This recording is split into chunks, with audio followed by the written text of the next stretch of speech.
Say you take Tylenol every day, your liver is gonna be, I don't want to say more clogged, but it's gonna have more processing. Yes, more processing effects there. So that's why you'll find some people that edibles may not have an effect on them because of the way that their liver processes THC. That 11-hydroxy is just immediately passed through.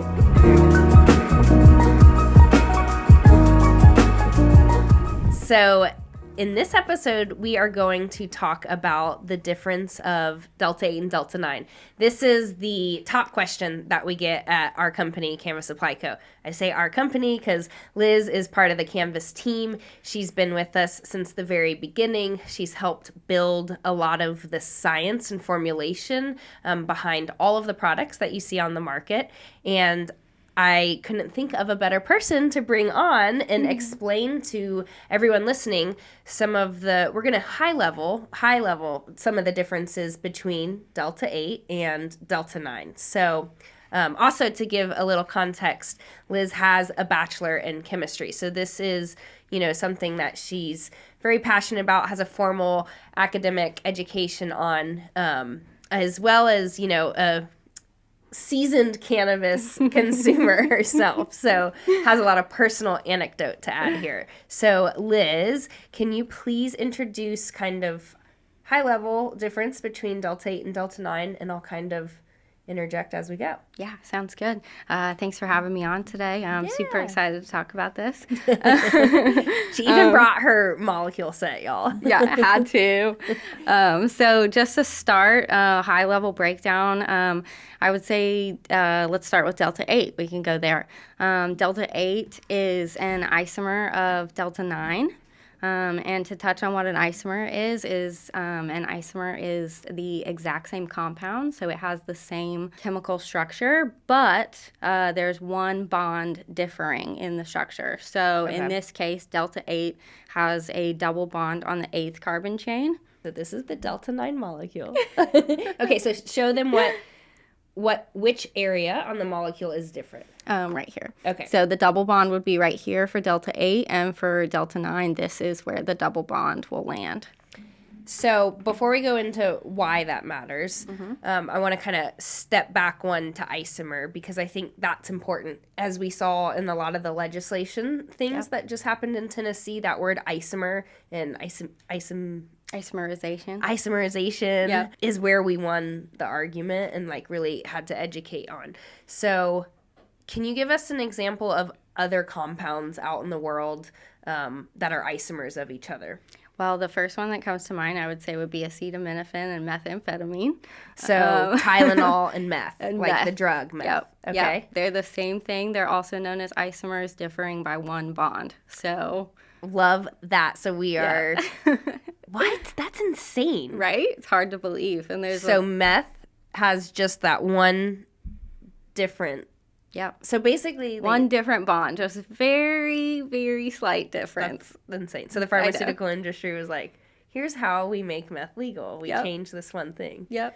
Right, so we've done that in cannabis too. So we've taken a molecule that has a ton of prohibition surrounding it, and through smart interpretation of the law, been able to bring Delta-8 to the market in a much bigger way. So, all right, meth and Tylenol. Yeah, isn't that crazy? I don't think I'll ever touch Tylenol again. I know, right? I wouldn't recommend it. Okay, so Delta-8 is an isomer of Delta-9. Yep. Okay. And then when you get into the breakdown into how that reacts with your body and the difference between Delta-8 and Delta-9, that double bond is going to have a difference between your CB1 and your CB2 receptors.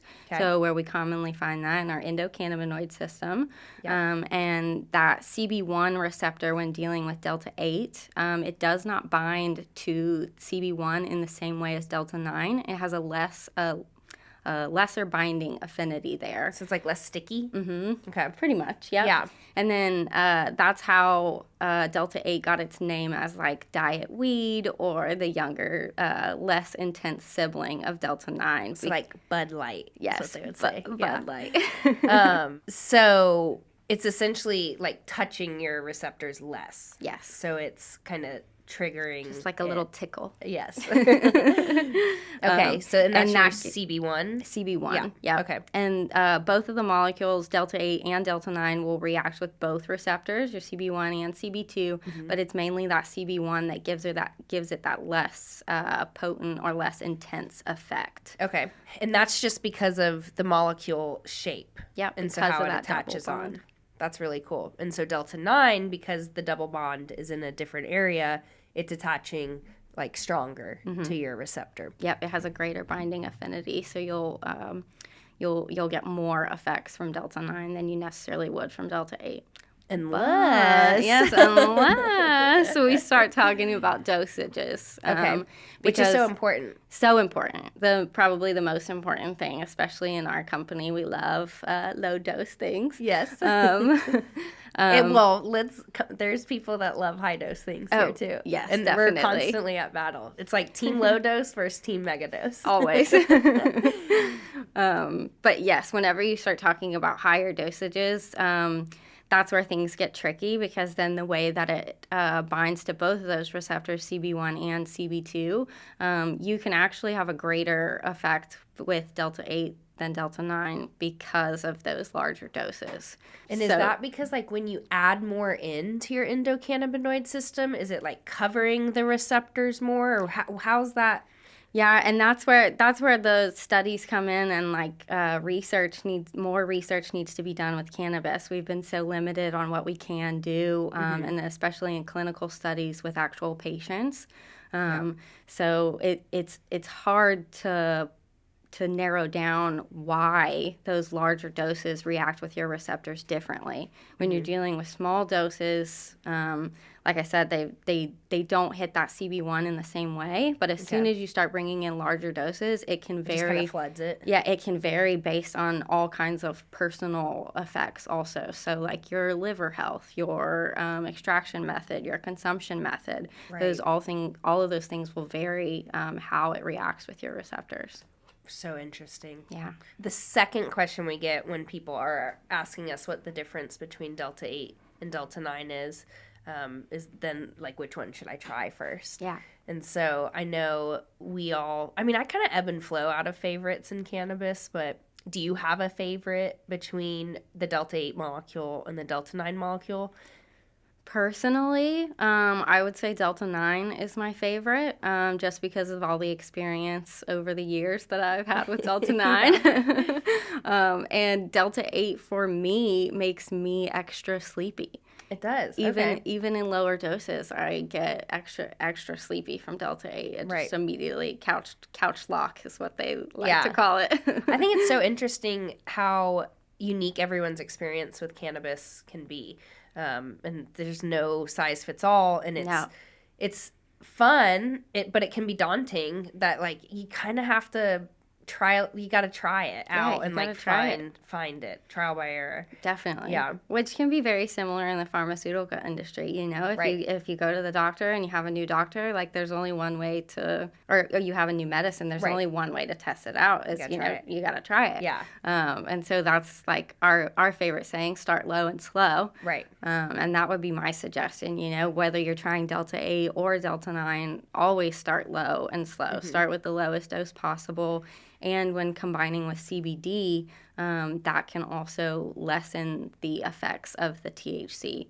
Yeah. So if you are nervous of where to start or where to begin, I would definitely recommend a lower dose of THC with a higher dose of CBD. Yeah, I like that, the blend. Yeah. I'd love to also, just because we are talking about consumption, and you've got molecules, I know you don't have all of them here, but it's relevant. When we're consuming it through the gut, so this means like an edible, so we're eating a gummy or any kind of just anything that we eat and goes into the gut. Can you explain to me, because you do it so eloquently, what happens? Because now we're talking about a molecule conversion. Yeah. Once it goes through, say you're talking about an edible. Once it goes through your gut, if you're starting with delta 9 or delta 8, those molecules... They both convert? Mm-hmm. Okay. Yeah, both of those molecules, as soon as they hit your stomach, they're going to convert to 11-hydroxy-THC. Okay. And so that you immediately turn into a different molecule there, and then your body has to process that based on how many fats or lipids or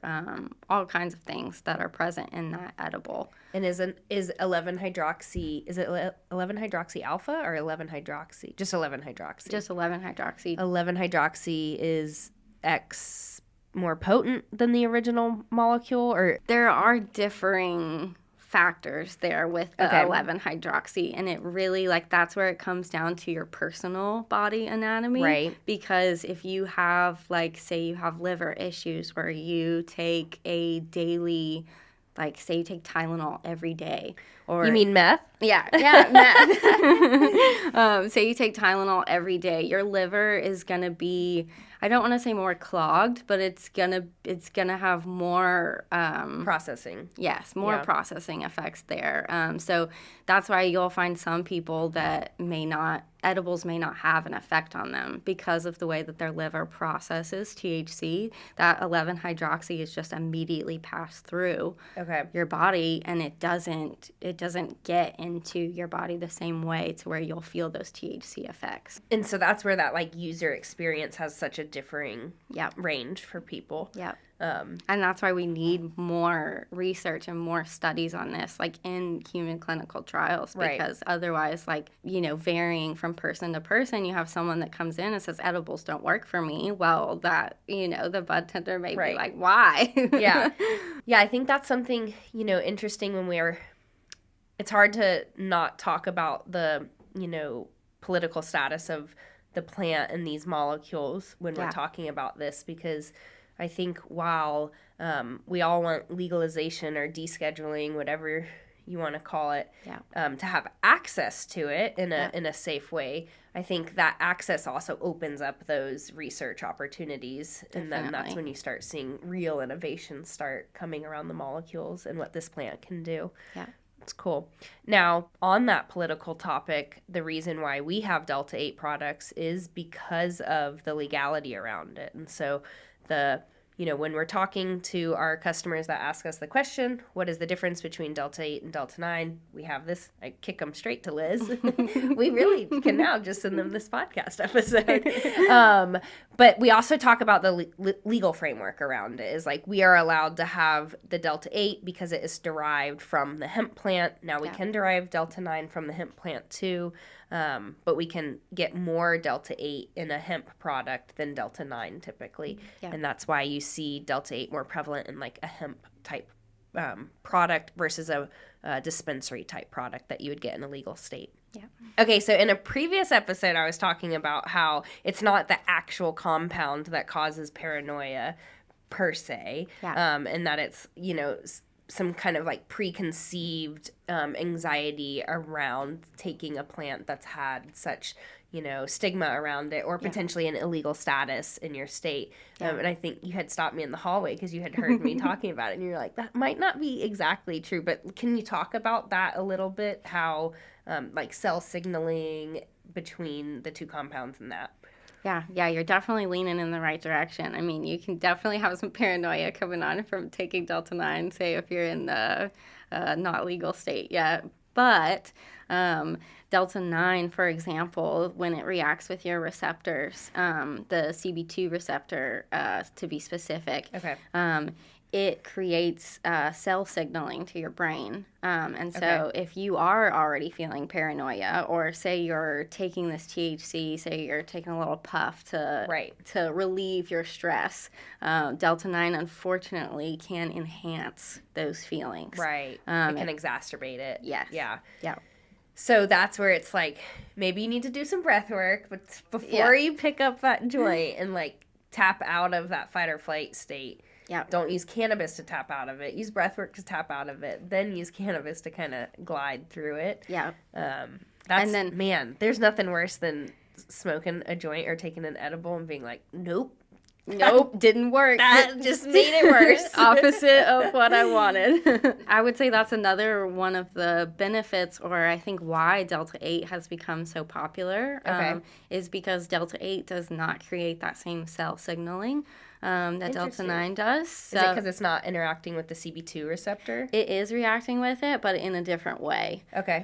So if you want to, it's not as sticky or like as that, much of a tickle. And so it doesn't send the same cell signals. Okay. And you won't have any enhancement of the stress or paranoia that you're already feeling. Right. You'll just have like all the other kind of fringe benefits. Of it. Yeah. It's really cool. Yeah. So what is something that you could leave the listeners with to just really help them hone in on choosing a product, particularly when they're looking at Delta 8 and Delta 9? Yep. Well, like I said, again, I just want to reiterate, start low and slow. And what's low for you? Like my low might be different than your list. So what's I mean, if you are not a frequent user, or even if you are a frequent user, I would say anywhere from like 2.5 to 5 milligrams. See, her low's different than mine. That's a really good starting place. And then depending on if you have a mixture of CBD or anything in there, if the product is THC only, then I would say we're talking 1 to 2 to 5 milligrams. Okay. If you've got a blend of CBD in there, then yes, 2.5 to 5. And then if you're a frequent user, 10 milligrams sounds like nothing. Right. But definitely start low and slow and just experiment. If you're uncertain about how this is going to help you, or Delta 8 versus Delta 9, like try both. Both, yeah. Try one night, see how you feel, and then do the other the next night. There you go. Great advice, Liz. Thank you. I'm going to be pulling you into the studio more to have these talks, and we want to hear from y'all. Like, send us your questions. Please visit our YouTube page, visit one of our social page, send us a DM. We want to hear from you. What are your questions? What do you want to learn more about? We have an in-house chemist to break down the science of it, and we're going to be bringing some other scientists in as well. So we'd love to hear from you. Send us your questions. Thank you so much for coming and talking about it. Thank you for having me. Yes. And in our next episode, since we talk about go low and slow so often, we're going to break down dosage and really get nitty-gritty on how to consume.